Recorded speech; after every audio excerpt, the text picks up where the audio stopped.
Not much movement so far for the Milwaukee Brewers here in the offseason, but what's their next move? We'll get to that coming up next. David Gasper joins us, editor-in-chief from Reviewing the Brew. All that is next here on Locked On Brewers.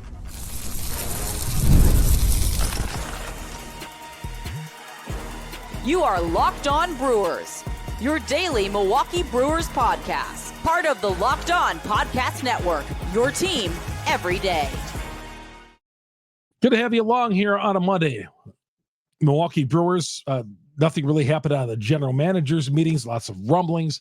The candidates are out for Rookie of the Year, Manager of the Year. Brewers have some players and managers involved in that. We'll get to that coming up here in a little bit.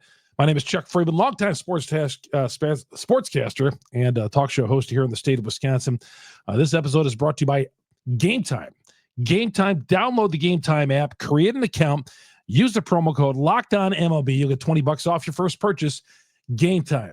And with that in mind, we'll bring in David Gasper, settling in, relaxing on a Monday night. He's joining us here, the editor-in-chief of Reviewing the Brew.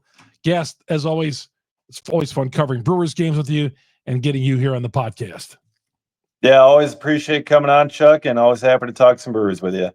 Well, we've seen very little movement so far for the Milwaukee Brewers. I think that's the way it usually is in Major League Baseball. It starts slow, and then eventually some moves get dropped here and there. Yeah, eventually start seeing a couple of those dominoes fall. We saw one with Kyle Hendricks of all players signing with the Angels on a one-year deal, coming off the worst year of his career. But hey, it's the Angels, so I'm not too surprised by that. But yeah, it starts off slow. All these guys are kind of seeing what their market is. You know, some offers maybe being floated, trying to see if guys' prices are going to come down. A lot of interest, everyone kind of positioning themselves, seeing what guys are going to settle for, who's willing to move. So, you know, nothing really happens too much early on here. Plus, coming up, you have deadlines for the 40-man roster to protect from Rule 5. You've got non-tender decisions. That is also going to put a whole bunch more players into the market. So that's going to change things up as well. So you still got a little bit of time here, but everyone's just kind of feeling things out initially this first week or so. And then, you know, over the next, week, 2 weeks, kind of getting into later November, you start to see a couple of those first deals come off the board. And, that's when things really kind of get going. A week from Friday night is the non-tender deal, 7:00 on a Friday night. The Friday before Thanksgiving, I remember doing the podcast just waiting. Call that Brandon Woodruff Day because that was the day he was non-tendered. I'm like, whoa. Mm-hmm. Eventually came back. Anything you see out of as a surprise coming up before next Friday or that Friday night? I don't see anything too surprising on that front. Jake Bauers was someone who I thought was non-tender candidate. He was already put on waivers and outrighted and elected free agency, so he's already out there. So for the guys that really kind of remain for non-tender, I think you're looking at Hobie Milner.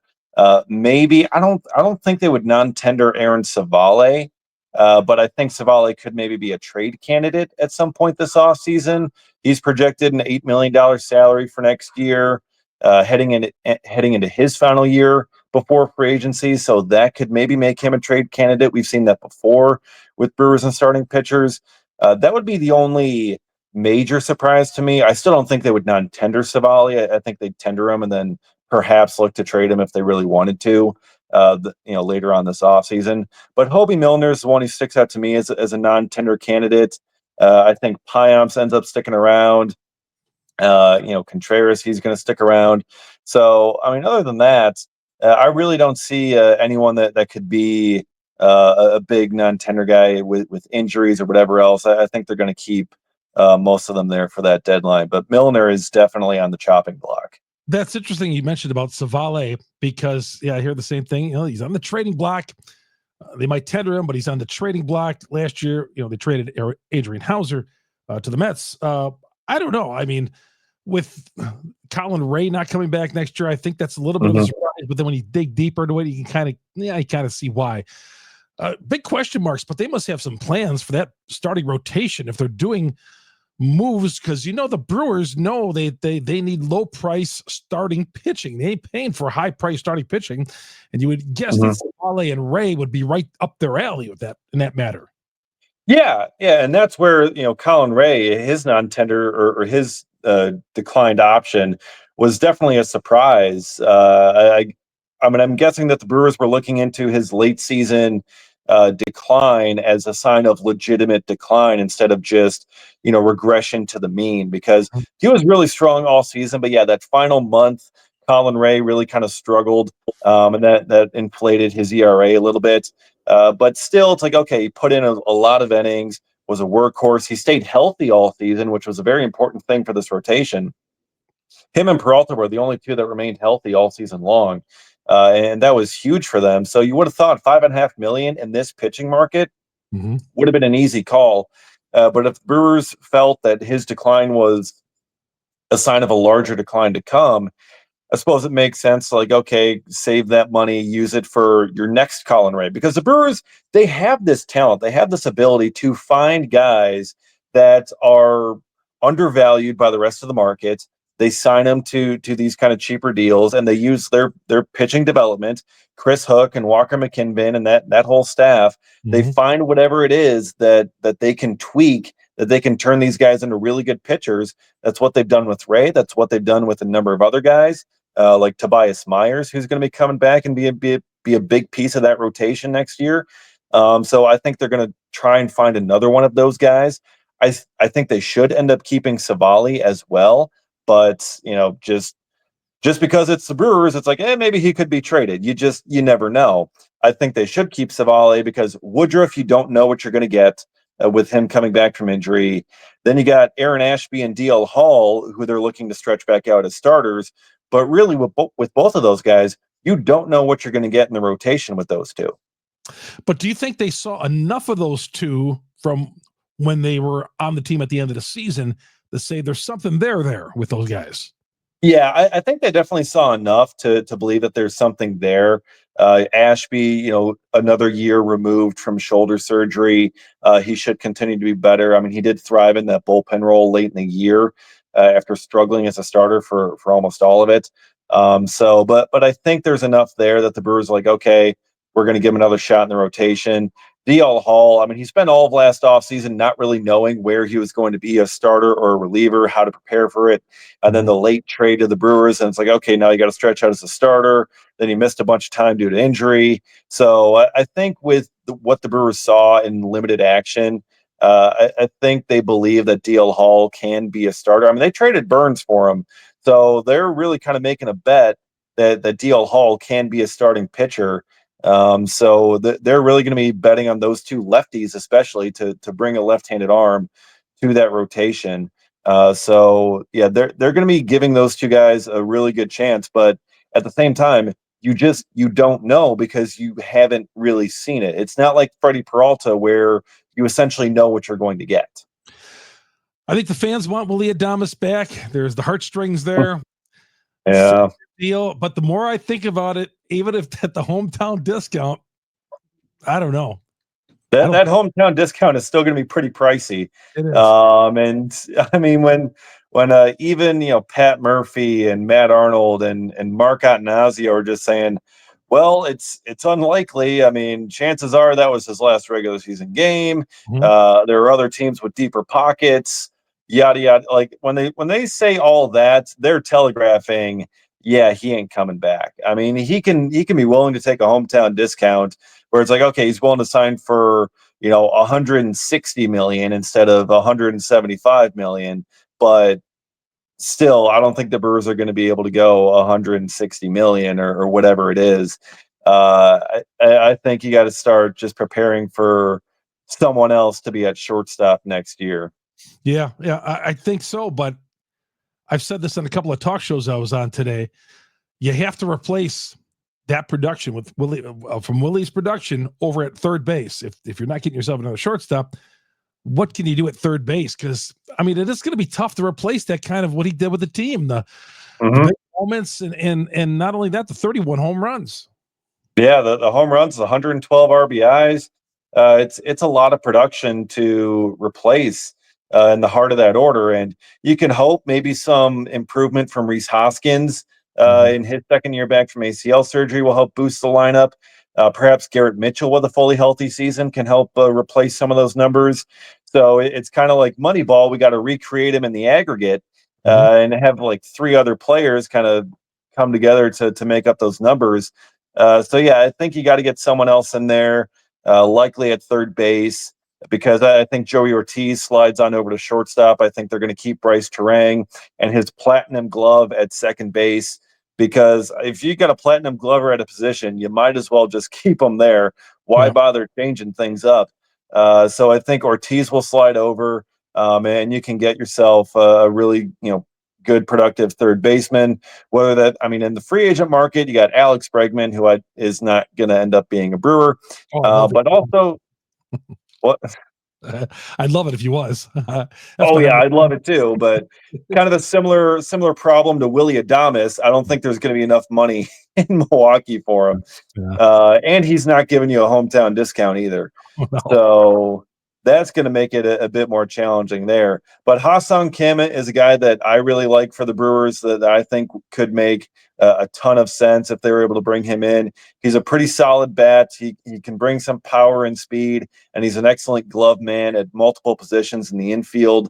So I think that puts him in a good spot. But, Kim also coming off of surgery, he may not be able to play the field until a little bit later on in the regular season. So that could hinder his market, and that could make things a little bit tougher for the Brewers. But still, if they could put him in at DH, that could, still give him a boost in the lineup while knowing that they have him coming back, later on in the season to play defensively. And it gives you a chance to look at some of your other options, such as maybe a Tyler Black, and see if he can thrive out there in the field, maybe at third base if they want to try him there again and get his bat in the lineup as well. Man, everybody mentions Tyler Black. There's something there with Tyler Black that everybody's in love with. I don't know. I think it's some of the numbers that he put up in the minors. This year he didn't really get much of a run. He didn't get much playing time, much opportunity at the big league level whenever he was called up. But the numbers that he has put up in the minors and what he can bring offensively, it's a really good strike zone discipline and ball strike recognition, and that's something that's very important. Something that the Brewers have been very good at developing and targeting in recent years.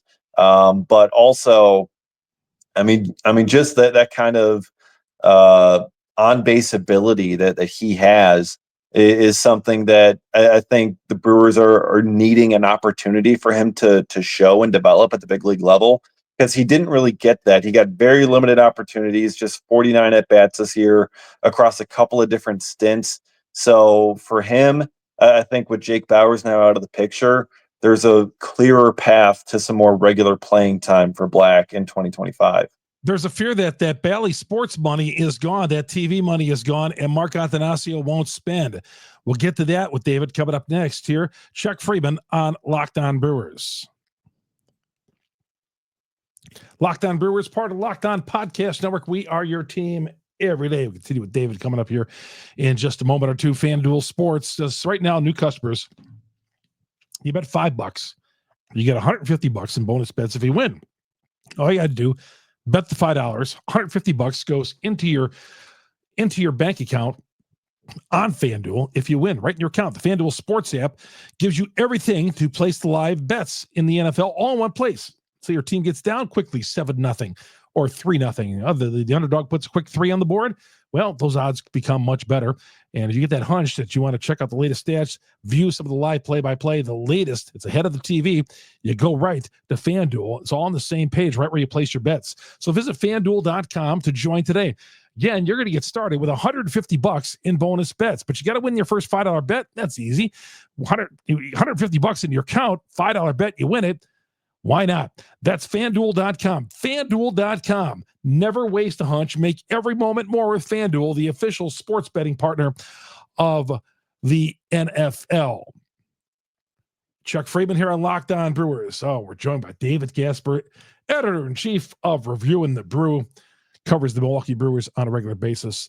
I can attest that the guy's in the press box all the time, covering the team, looking good, towering over his people, and getting the job done. Hey, now let me ask you this. I think there's a fear, and I'm sure on your website you get it from the fans as well. Mark Attanasio is not going to spend any money. He's using all his TV money with Bally Sports. FanDuel's coming in, but is he going to have some money to spend, or is he going to have to go into his pockets, buy some free agents out there and spend some money on this team?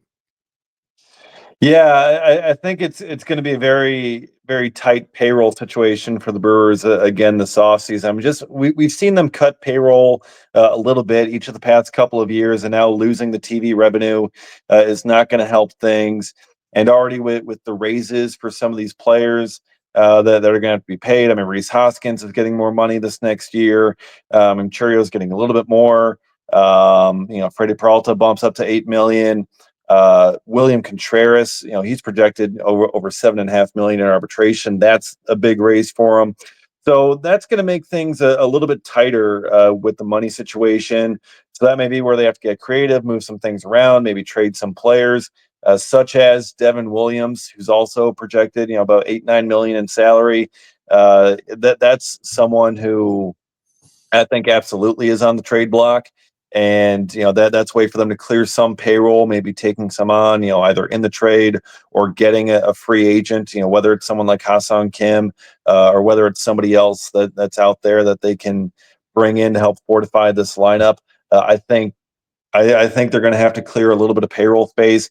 I think that's why, they cut ties with a guy like Colin Ray to, just pay the $1 million buyout. They didn't want to have $5.5 million in salary tied up in Colin Ray. If they can get someone else out there, that'll be $3 million that they could get to do the same kind of production. So and declining Devin Williams' option to save $1 million or $2 in arbitration.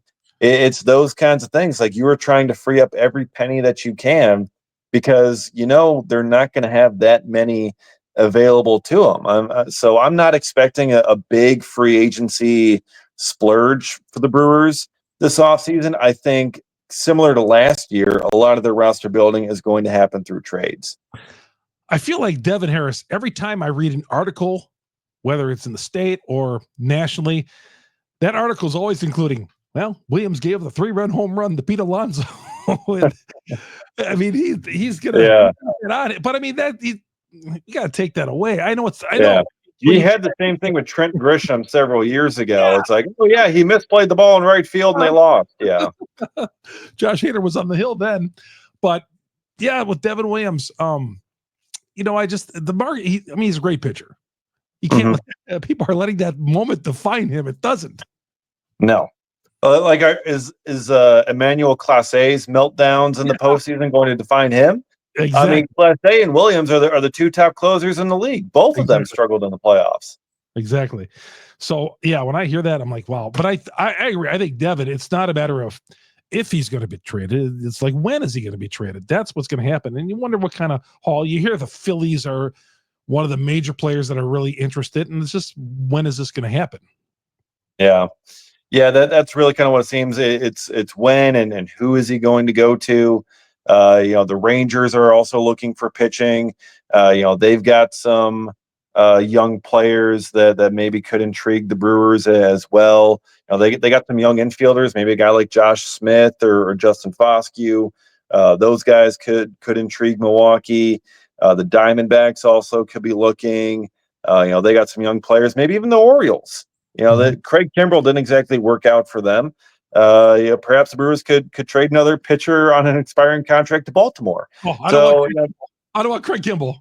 No. Oh no, Kimbrell's gone. He got let go. Yeah. But I'm tired. If this were 10 years ago, I'd love Kimbrell. But I'm tired of picking up these guys who were once great, 10 years ago.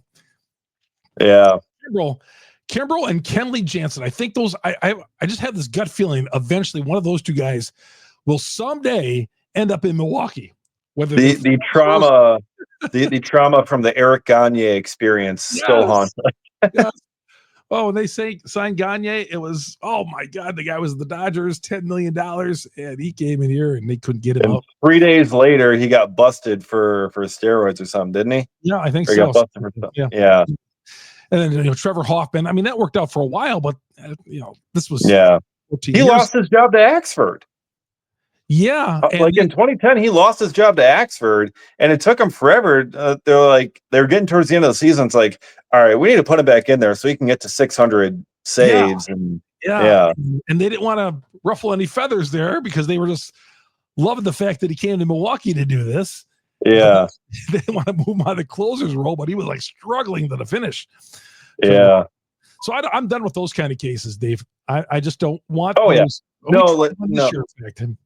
No, if they trade Williams, it's going to be I'm guessing probably a similar package to Burns, a young high upside hitter and pitcher perhaps, and I think taking over in the closer's role would be McGill. I think Trevor McGill did a fantastic job in that role when Williams was out with the back injury. So I think for him, just just having that experience, I think McGill would be the front runner to get that job. And then you also got some of the young guys. You got Craig Yoho coming up. Jacob Mizorowski, I think, could be a fantastic closer because it's the Brewers still say that they view Mizorowski as a starter, but I'm still not entirely sold that he's going to end up as a starter. I think he's going to be best suited as a reliever. And if he's a reliever, he can be a dominant closer for 5-6 years until the Brewers decide to trade him too, because they're not going to pay a closer that much money. Well, can you imagine this? Miz throwing 100, Uribe throwing 100 if he ever figures it out, and McGill throwing up. Yeah, 3 guys throwing straight gas. All gas, no breaks in that bullpen. Yeah, I take the over on walks there, but hey, I'm also taking the over on velocity too. David Gasper, hang on one more commercial break and we'll come right back to you and we'll talk about manager of the year, rookie of the year. 2 players, a manager and a player, are involved in that. We'll get to that coming up next year on Locked On Brewers.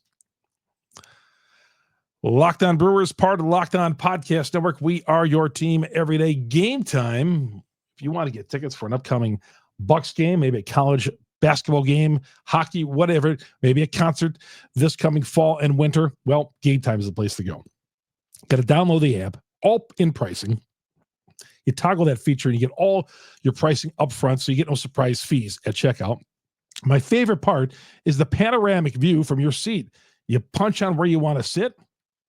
It's nice and colorful, and you will find exactly where your seat is in the venue. It's really cool. The lowest price guarantee. Game Time will credit you 110% of the discount otherwise, of the difference. But they have the best, most flexible customer service policy in the ticket industry when it comes to ticket coverage. So you need to go download the Game Time app, create an account, use that promo code LOCKEDONMLB, and you'll get $20 off your purchase. Locked On MLB, $20 off your first purchase at Game Time. So you buy $80 for the tickets, you're going to get $20 off. But your terms apply. Create an account, redeem the code Locked On MLB for $20 off. How about a concert? A lot of great concerts coming here, and especially after the new year, especially Pfizer Forum. Well, those ticket prices, you can see them all and check them all out right now on Game Time. I always like to say, when it gets down to that final hour, that's when those prices start dropping. So, and that's the case. If you're one of those guys like I am, download the Game Time app. What time is it? Game Time. Chuck Freeman here on Locked On Brewers. And you get our podcast on Google, Spotify, Apple, wherever you download your podcast, that's where we are. And of course, our growing YouTube page, search Locked On Brewers. Hit the subscribe button, hit the bell. That'll alert you every time we drop an episode. We had great guests too, like David Gasper from Reviewing the Brew, editor-in-chief there. Dishing out the winter content and that fall content as well, my friend. What are you working on these days?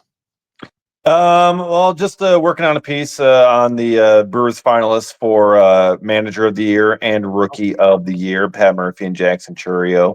So I just finished working on one of that, one of those, and just kind of keeping apprised of the offseason rumors and players that might fit, potential trade partners and trade targets, and just kind of seeing where things go with the roster building and looking at potential opportunities for the Brewers to improve this club heading into 2025.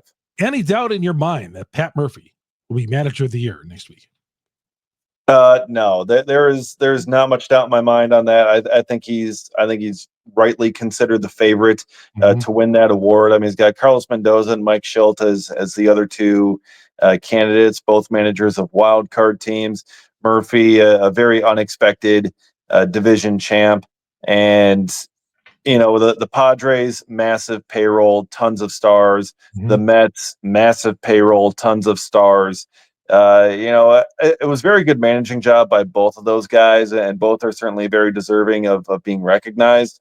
But I think what Pat Murphy did, and just with when the voting was done and just where Murphy was sitting, I think really it's all for him, and it should be Murphy in his first year at the helm, which is incredible, especially considering what that other guy did for several years and how he never ended up winning the award. Oh, what's his name? Although he should have won it sometimes. He probably should have won it a couple times, but he never did, which is going to make it all that more poetic and ironic if Murphy wins it here his first time. Chourio, the underdog, obviously in the 3 finalists in that area for Rookie of the Year. Yeah, I'd say he's definitely the underdog there. It's an uphill battle for him. Jackson Merrill, he didn't have that 2-month slump to begin the season that Chourio did. And as a result, Merrill's, got some higher counting stats, better batting average, OPS, more home runs, higher OPS plus, that kind of stuff, higher WAR as well. Paul Skeens was just absolutely dominant since being called up in May for the Pirates, even though he was on a very bad team, a team that ended up finishing, I believe they ended up in the cellar in the NL Central because they had that huge 10-game losing streak after the trade deadline. I think they were in first place for a day. You can always guarantee the Pirates will be in first place for like 1 or 2 days in April. Yeah, like April 1st, April Fool's Day, we're in first place. Hey. 2-1 start. Hey, Gas, thanks a lot.